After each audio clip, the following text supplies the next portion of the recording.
Oh, Wachowski, so good to have you back at Warner Brothers. Well, what can I say? Lana and I have wanted to work with you guys again for a long time. Wait, are we doing this right?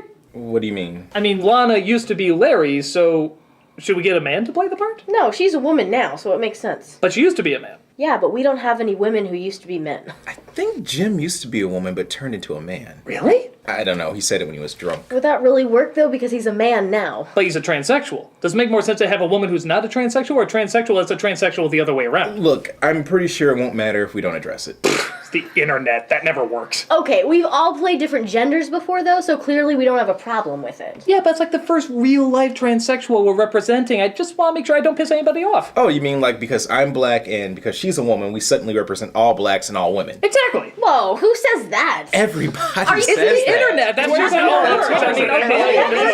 it works. We apologize for losing track of this sketch. We're going to assume that you just want to see a review of Jupiter Ascending. Please note that we do not discriminate against the Wachowskis for anything except that they made Jupiter Ascending. We now return to a hopefully more focused routine.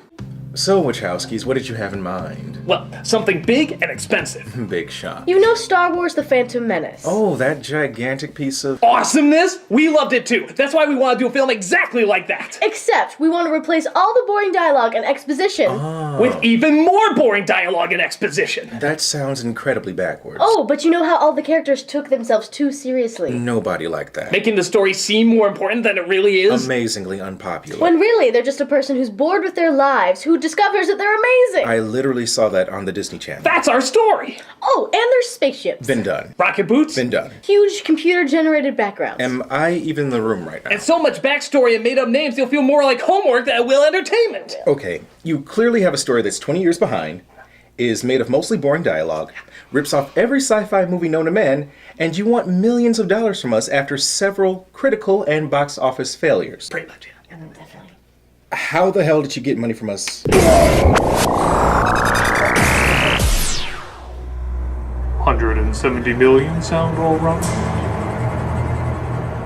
Good.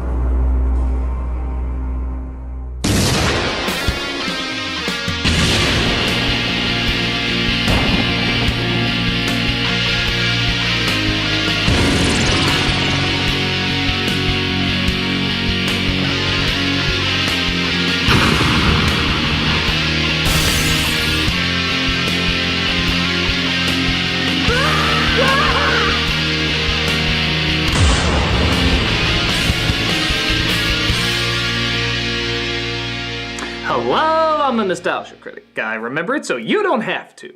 What does it take to make a great epic? Oddly enough, the answer might not be as complicated as you think. Introduce character or characters, make them interesting and identifiable, and put them in a challenging journey that will alter who they are by the end of the story. Some do this well, others not so much, but most would agree those are the essential elements. But then you get the writers who think it should be focused on other elements, like complicated details and backstories, made up names that sound cool in some environments but fucking ridiculous in others. Jupiter, help, please. Giant fake explosions over giant fake landscapes with people going, ah! And of course, people looking really, really serious and never smiling once because we can identify with them easier that way. Sadly, some writers out there think this is what makes a big epic, and the Wachowskis are a perfect example of that. Yeah, I know I picked on them a lot recently, but I'm sorry, it's just too damn easy. They keep making the same mistakes over and over. These are people so convinced that they can do epics well that they tried to make a cartoon about a car, a boy, and his monkey epic.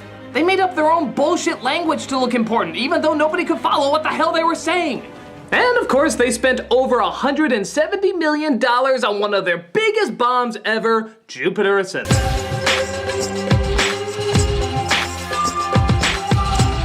Who needs likable characters or an understanding what's going on? We got big sounding words. People who whisper half their lines while screaming the rest. And literally, so many ripoffs of other sci-fi films that listing them would probably take up the entire review. So I am officially setting up a side pod of annoyance, just to go over all the movies this film is obviously ripping off while I go through the review. It's the Wachowskis, so you know there's a lot to get through. Let's take a gander at Jupiter Ascending.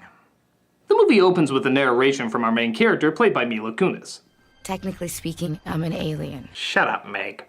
My parents met at the university in St. Petersburg. Her parents are happy that a bouncing baby boar is on the way, but suddenly a bunch of thugs come in to kill the father. Why, you may ask? For the money. Yeah, really, you don't need any more than that, just the money.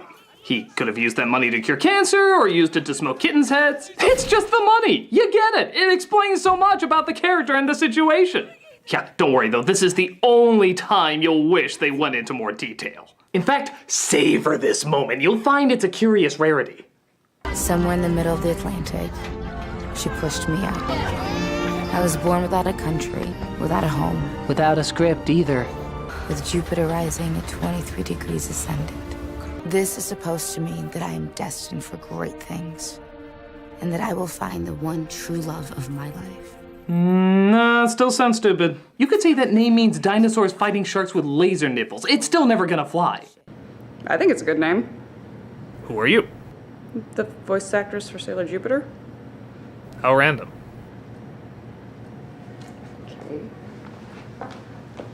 So naturally, a beautiful woman named Jupiter gets the only job a beautiful woman named Jupiter would get: janitor.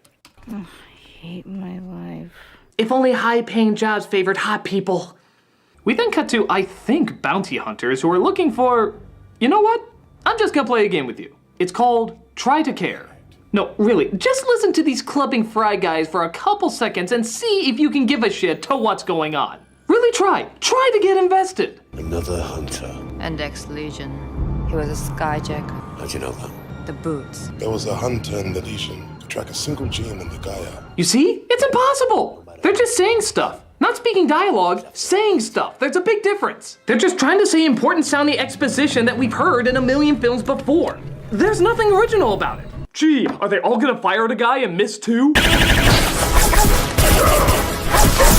Note to self, stop asking if stupid stuff will happen, because then stupid stuff will happen. Well, at least he has his episode 1 shield while reenacting the Masters of the Universe movie. Up, that's what the side pod is for, keep it focused. We then cut to... Well, I would have said Rivendell, but both work, as we're introduced to one of our villains named Balaam, played by Academy Award winner Eddie Redmayne. I have not crossed the vastness of space for your pleasantries, Mr. Knight. A decision we're rapidly regretting. I'm not even kidding, this is how he sounds throughout the entire film. What was necessary to rule? I want Miss Dunleavy found. Double our security deployment destroyed. You will confess your genetic incapacity. It's incredible, it's like we're listening to the fucking God Pigeon. The God Pigeon says if you're gonna wear tight leather, you better expect laughs. Meanwhile, one of Jupiter's friends/clients is asking for advice on an outfit. And just trying to sneak in a horny underwear shot like most sci-fi movies these days. But the most phoned-in aliens farted out the cliched anus arrive doing... Honestly, I don't know. I think they're like men's rights activists. This is just what they do when they see a woman for the first time. Jupiter does what any person would do when they see their best friend in danger. Take a picture, when the aliens suddenly erase their memories. But that doesn't stop her from discovering the picture later. And having absolutely no reaction to it. Oh, just another night of anal groping by unknown life forms at my BFFs. Or as I like to call it, Tuesday. But Jupiter can't think of this now, as she's going to a fertility clinic to get some extra money to buy a telescope. No, really, that's one of the subplots. Why is it that you get 10 grand and I get 5? I mean, they're not your eggs. That's capitalism, babe. Profits flow up. And just to be clear, this is the comedic part of the film, folks. Get it? Where the aliens attack again, even though they probably could have just done this the last time they saw her.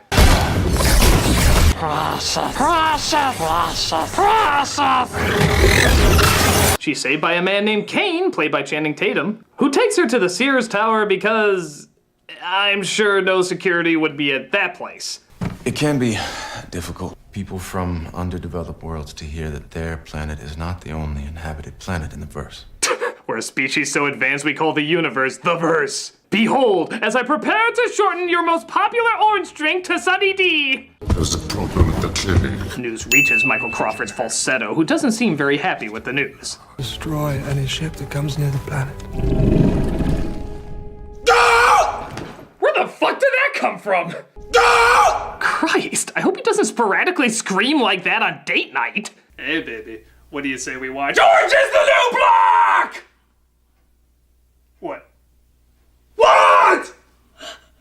Tatum tells her that she is needed elsewhere in the verse. And they almost have what I guess is a romantic scene, but we don't really know anything about these characters, therefore you can't feel any chemistry.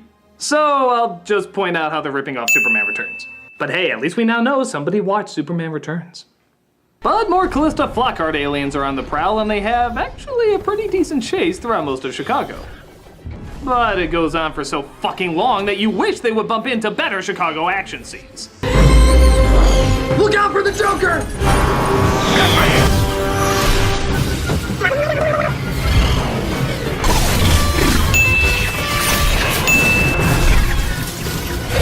The city, though, is immediately fixed, and the aliens wipe all of the people's memories. Tatum is hurt pretty bad, but thankfully Jupiter has a maxi pad.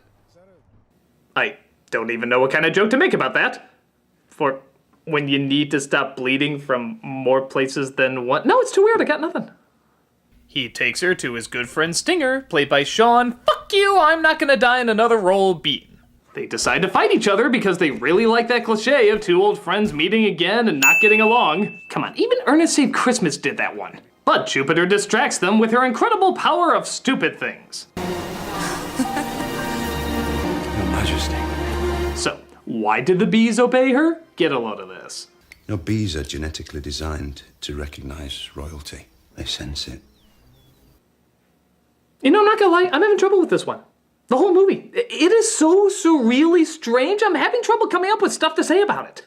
We have naked crypt keepers climbing the wall, maxi pads used as band-aids, and now bees that recognize royal tarts. And they're treating all of it like it's just common knowledge. It's like anything normal you'd find in any other great epic. Is there anything else so amazingly stupid you practically make it impossible to comment on? Your people kill the dinosaurs. Technically, they're your people, Majesty. You know, give me a minute. Just give me a minute. I'll be right back. Just give me a minute. What are you doing? Come here. All right, get over there. Hey, get over there. Now comment on the scene. Why? Because this movie is so high on itself, only a drug addict could respond to it. Your people kill the dinosaurs. Technically, they're your people, Majesty. Ooh, I bet they also created the parallel dimension in the Super Mario Brothers movie. That'll do. Get out of here. Piss off. It makes sense. I said piss off. Ow! Actually, it does kind of make sense.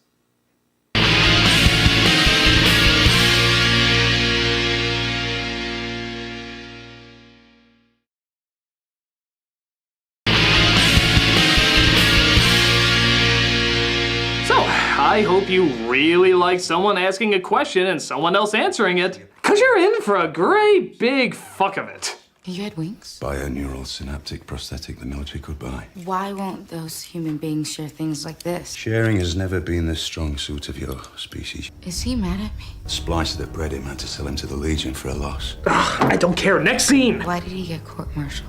It's acting entitled. I don't care. Next scene. Do you know what this will do? I don't think that most people... Oh my god, how many questions does this bitch have? A dangerous human predator called a Sargon. Obviously before any colonization or resource development could be done safely to your planet. A large-scale extinction.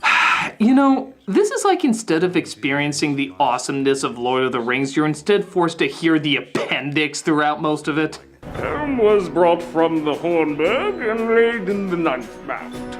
Ever after, the white Cymbeline grew there most thickly, so that the mound seemed to be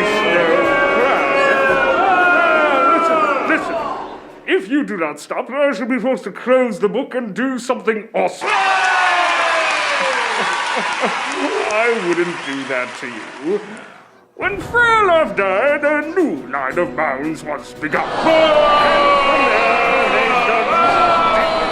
Suddenly, oh no! Something not talking related is about to happen. They're here. Take your shirt off and let's get going. They try to outrun the intruders by fleeing into the fields. Not the bees! Not the bees! Oh, they're in my eyes! My obviously not royal eyes! But they manage to grab her and take her away while... So remember, folks, the next time you see a crop circle in a cornfield, it's not a bunch of pretentious attention seekers who could be doing something better with their time. It's the Wachowskis. So she's taken apparently to a safe part of the verse, where the person who demanded her kidnapping seems surprisingly not harmful. I'm Kalik. Jupiter Jones. Stop the film. Stop the film. She is not named Jupiter Jones. It's impossible. It is actually a mental impossibility for anyone to give someone a goddamn idiotic first and last name like that and expect to be taken seriously. Do you not have that alarm in your head? I don't know if you know this, but every human being has an alarm in their head to prevent something like this from happening. So if you're saying like a keyboard and typing, oh, I don't know, something like Jupiter Jones, this little alarm goes off saying, fucking stupid, stop! Fucking stupid, stop! Hell with it. I'm just calling her Duck Dodgers. I honestly can take that fucking name more seriously than Jupiter goddamn idiot Jones. Unless she's a space cowgirl with a laser lasso riding a rocket horse, that name will never work. Call me when you name her Mercury Moxie. So the ruler of this realm tells Duck Dodgers that she is the reincarnation of her mother, and that it's Dodgers' responsibility to be queen once more. There, I said that in one sentence. Why does it take the movie 10 minutes to explain that? Genes have an almost spiritual significance. They are the seeds of our immortality. When the exact same genes reappear in the exact same order, it is for us what you would call reincarnation. My mother was born before your first cities were built. The difference between us is our knowledge. This movie is like school. I'm in fucking school! It's common for people in the first estate to leave a trust for any potential recurrence. Right now, Valem owns the title to Earth. Once you claim it, the Earth will belong to you. Mr. Critic? What? What did we just say? Oh, government, space gargoyles, live long and prosper? See me after class. Oh. They try to break up the scene a bit by showing Tatum busting in to save her, but even that doesn't seem to get in the way of their fucking talking. Well made, by the look of it. He has contacted the Aegis. I got a gun. They are entering orbit now. It's pretty badass. Excellent. I had planned to take you myself. Okay, I killed a lot of guards. In honor of their memory, you should at least turn and acknowledge that I'm here. Tatum finds out her kidnappers aren't evil, thus him and Duck Dodgers share what I guess is a romantic moment as he talks about his wolf-like qualities. I'm a splice. You don't understand what that means, but I have more in common with a dog than I have with you. I love dogs. I've always loved dogs. Not that I want to rewind anything in this movie, but could we hear that line again? I love dogs. I've always loved dogs. Okay, this is a new breed of dumb. Like, this is kind of a discovery. If you were to take the pretentious awkwardness of Shyamalan and mix it with Uwe Boll's incomprehension of reality, you would have this brand new species of fuckery. We are tampering with terrible that has never been tampered with before. We are witnessing the birth of new dumb. It's actually kind of beautiful. Could you say that line again as if you're verifying that you wrote an actual funny line? I love dogs. Huh. That's actually bringing a tear to my eye. Is there a way to put you in a frame, movie? So you'll be happy to know that all that talking and exposition has been building up to something even more exciting than that. Standing in line and filling out paperwork. Yeah, for reals, they have to authenticate her title as queen, which involves them waiting for hours and filling out various forms. Now, to their credit, this scene is more an homage to the sci-fi classic Brazil than it is a ripoff. I know this not only from a similar visual style and tone, but also having its director Terry Gilliam cameo and even quoting an exact line of techno jargon. You are in direct violation of Statute 27B/6. Have you got a 27B/6? But even that goes on forever! You can practically count your brain cells popping every second it's on screen!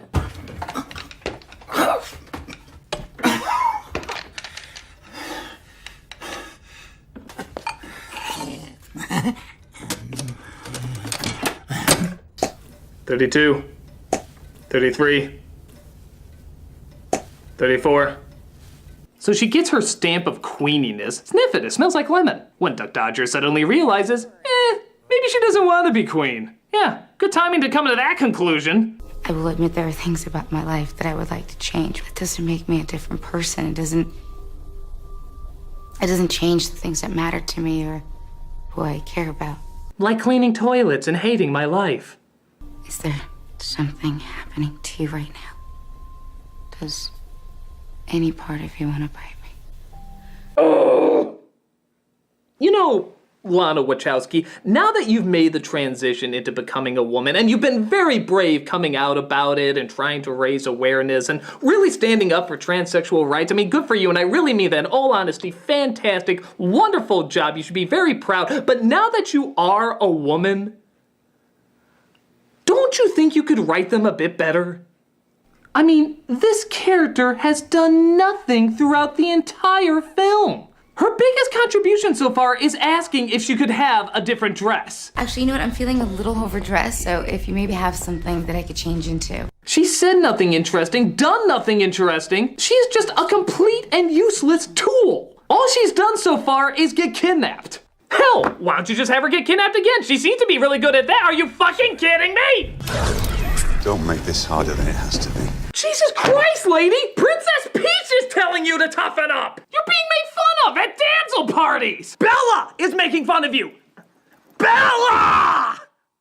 So, the person who kidnaps her is the brother of the last person who kidnapped her, and they partake in, what do you think? Even more talking! But I know what you're thinking. What the fuck are they gonna talk about now that they've used every word in the goddamn English language? Eyebrows? I was very close to my mother. That I could tell by the way she raised her eyebrows exactly what she was thinking. That's right! They're so desperate to talk that even fucking eyebrows become a subject matter! What makes you think Kalik told you the truth? Why would she lie? Kalik is in competition with Belen. Same can be said for you. Shut I up, knew this shut moment up, would come. shut up! Jesus Christ, man, what the hell is wrong with you? Please, just shut up! Fuck! So, if I'm following it correctly, hey, give me some credit, it's not the easiest thing to do. He says he can take over her queenly duties if she marries him. So it's kind of like marrying her son. That's messed up. Not realizing that he plans to kill her after the wedding. So Tatum has to stop the beautiful love interest from marrying the evil bad guy as he blasts through a bunch of ships to stop the ceremony. It's like if Roland Emmerich directed The Graduate. He was going to murder you. I don't believe my mother was ever as beautiful or as gullible as you, my dear.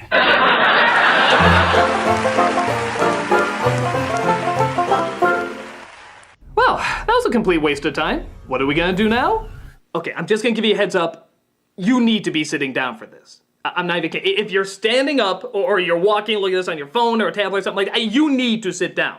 Because this is actually kind of amazing. It's actually kind of beyond belief what they do next. Are you ready? Are you sitting down?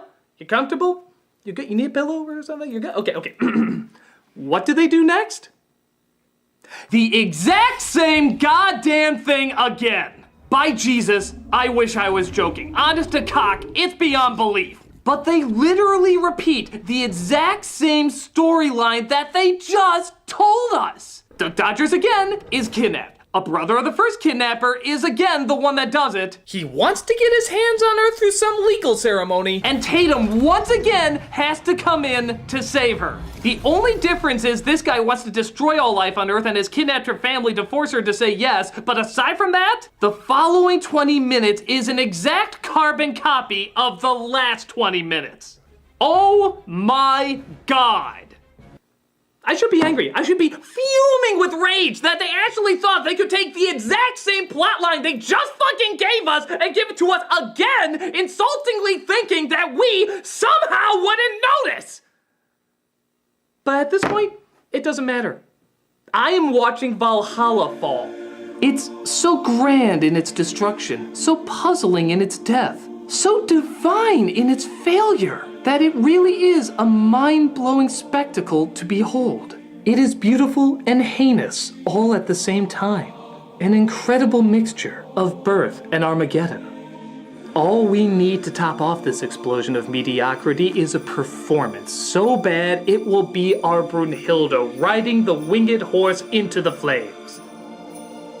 Eddie, will you be our Brunhilde? My mother taught me. Like killing people? I create life! Thy will is done. Yep, the majority of this final act all belongs to him. And by God, does he do well at whispering that final nail into position and screaming it down into the coffin? It is quite literally a miracle of bad. My mother made me understand that every human society is a pyramid. Is that why you killed her? How dare you! You know, as entertaining as he is, I really do have to ask, how could this performance come from an Academy Award winner? You don't understand, Critic. It's so I could join the League.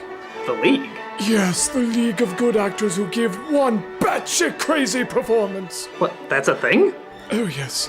Every talented actor has to give at least one totally awful performance in their lifetime. Remember Jeremy Irons from Dungeons & Dragons? I've won so many awards, it doesn't matter what I do. Or how about Glenn Close from 101 Dalmatians? Oh, it's worth losing your dignity if you get to do an evil laugh. That's what drew me to it. Michael Sheen? Only to those who nominated me for Frost Nixon, but to the rest of the world, I'm that crazy ass from Twilight who went, Speaking of actors who are in Frost Nixon. Oh, Frank Langella, you're in here too? Yes, in one of my favorite roles as Skeletor. Because, as we all know, the higher the screen, the higher the paycheck!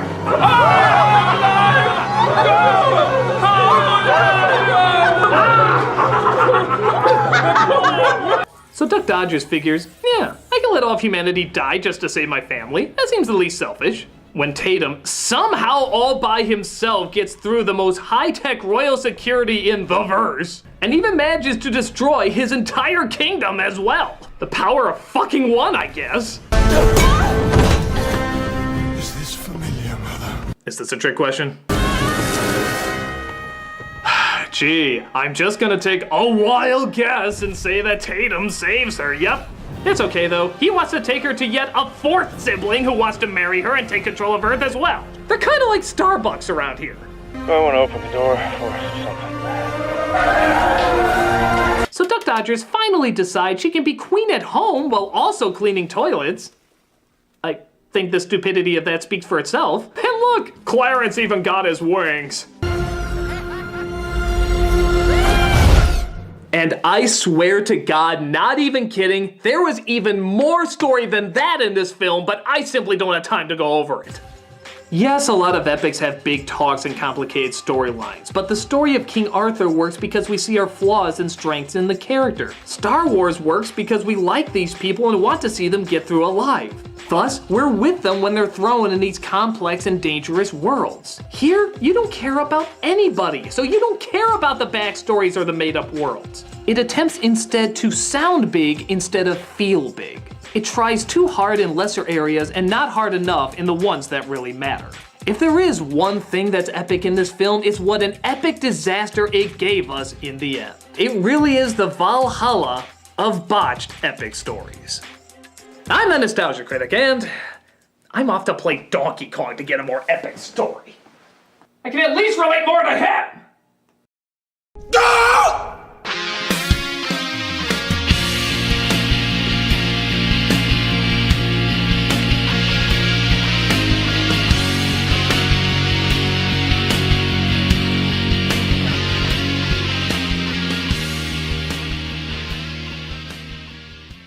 Now give me party, you're very party, you're Jupiter. Oh yes, oh I love it, oh yes. Now take an hour to turn into your outfit. Yes, there you go, there you go. No, this isn't working, you're fired. I love dogs, I've always loved dogs.